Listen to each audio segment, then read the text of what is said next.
Shut up and sit down.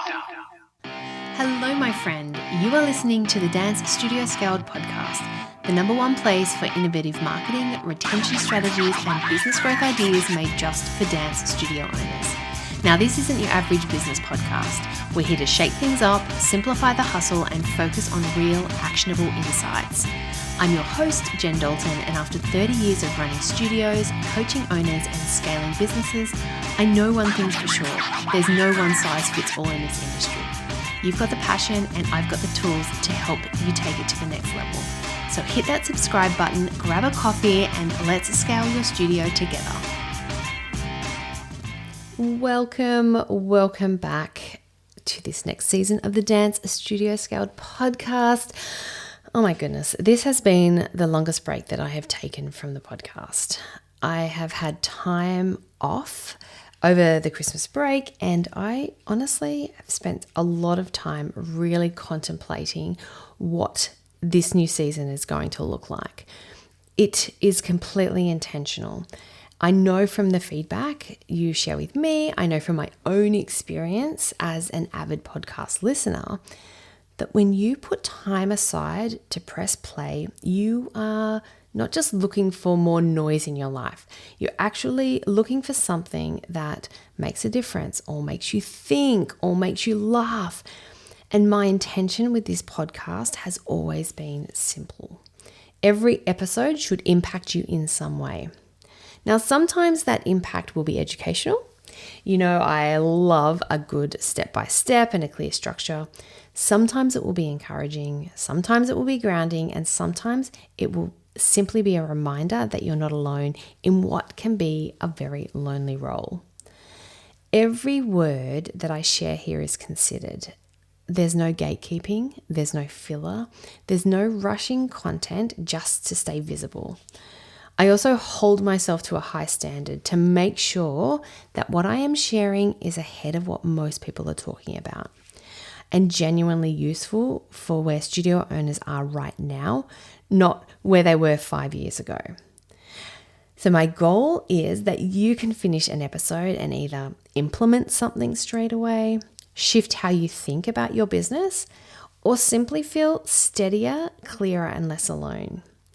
And so as we step into this next season, I am genuinely excited about what's coming. This year is about refinement and leadership and building studios that don't rely on you holding everything together. And so with that, I want to start this season exactly where many of you are right now. So if you're listening to this in the first week or two back of classes, then I want you to pause for a moment, take a breath, drop your shoulders, relax your forehead, because this episode isn't here to give you another thing to add to your to-do list right now. It's here to remind you of a few important things that are easy to forget when emotions are high. You've probably got inquiries and phone calls and emails coming in, and everyone is just adjusting. Now, these first week back are big. They are loud, they are messy, and none of it means you're doing anything wrong. Those first few weeks back truly are a settling in period. They're not about perfection. It's just about students are adjusting, your parents are adjusting, your teachers are adjusting, and you are adjusting as well. People are finding their feet. You're trying to determine skill levels and class placements, personalities, routines, choreography, expectations. Really, it's normal. And even your long-term families who have been with you for years, they know you, they love you, they trust you, they can have a moment as well in those first few weeks. So we have to be prepared. Honestly, it doesn't mean that you've stuffed up the timetable. It doesn't mean the year's off to a bad start. And it definitely doesn't mean you need to panic or react or overhaul everything immediately. Because in most cases, things can be sorted, and most things don't need to be sorted that particular day. All right, so the next thing I want to talk about is part of our job as studio owners is answering questions. Now, I know it can feel repetitive. I know it can be frustrating when you've already explained something or you've sent numerous emails or messages through Band or WhatsApp, however you communicate with your families. And yes, it can test your patience when you're tired. But staying calm, consistent, and clear is always in your best interest. A steady response will build trust. A reactive one will create unease. So you being calm will most of the time make a frantic parent feel calm. And I want you to try this. Next time you get into a situation like this, I want you to watch and assess the body language of the person you are speaking to. Now, in most cases, if you stay calm, they will mirror your calm, which then leads to trust. And that then leads them to being open to do more or telling people about the great experience. So you see where I'm going with this? Often people aren't trying to be difficult. They are just unsure. They are new or overwhelmed themselves. Or, okay, I'll say it. There are lazy ones. I do know this. And I knew who my recidivist offenders were. These were the ones who would literally ask me questions every time I sent out an email. So it was like they saw an email coming to the inbox. They didn't even bother opening it. They would just knew that they'd come to the desk and they'd ask me the question. But what I ended up doing was anticipating it. I flipped the script. So I would print out a hard copy and have it ready to have for the parent when they came in.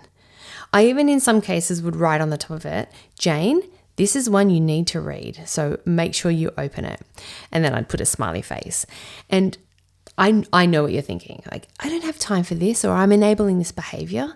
But honestly, we get to choose our hard. So I was either going to spend time feeling frustrated, knowing it was going to happen, or simply spend half the time and just do it, getting on the front foot. So again, this takes very little time, but the trust and relationships built is so much, I believe, so much part of my success. And your calm is going to set the tone. Okay, the third thing is, if there's one thing that will make these first weeks easier, it is having your team aligned, especially with these first few weeks and what it could possibly look like. For me, at the beginning of every year, it was all hands on deck. I had every one of my teachers, any senior teachers who weren't rostered on to work, I had them come into the studio. I had all the assistants possible come into the studio as well, because I knew that there would be new dancers feeling nervous and unsure. I know that there would be new parents asking lots of questions. I knew there would be returning dancers who were in a panic because they tried their uniform and shoes on this morning and realized that they didn't fit. So they needed to be fitted once they got to the studio. Now, I loved the ability to point out one of my teachers or an assistant and just say, can you just jump into studio 2? I can see there's a child standing on their own who could do with some encouragement. Or a new parent, returning parents moved in, walked in the door, they need their child to be fitted for shoes. Can you just start the process? So having that ability enabled me to control the situation a little bit better. Because we have to remember, those first few weeks, energy's high. There's excitement, there's nervous energy, there's lots of eyeballs making assessments, lots of first impressions are being made. So what can we do to keep that in our control? When your teachers understand your expectations, your communication style, boundaries, then everything will just flow better. It then reduces the questions. It reduces the mixed messages. It reduces the need for you to always be needing to step in. And it also shows you very quickly who is willing to get on the same page and who isn't of your team. And this information, it's valuable. It's not emotional. Try and remove the emotion and just use it. Okay, the fourth thing is the first 3 to 4 weeks always takes more energy than we realize. Even after 30 years, I would still be at the end of those first couple of weeks and go, oh my goodness, what just happened? So At this particular time, preparation really, really matters. And I'm not just talking about in the studio, but also at home too. So things like food, what you're going to feed yourself, what you're going to feed your family, your pets, school routines. If you have small children, it is a crazy time when you're trying to learn the new logistics of drop-offs and pickups and settling in your own children.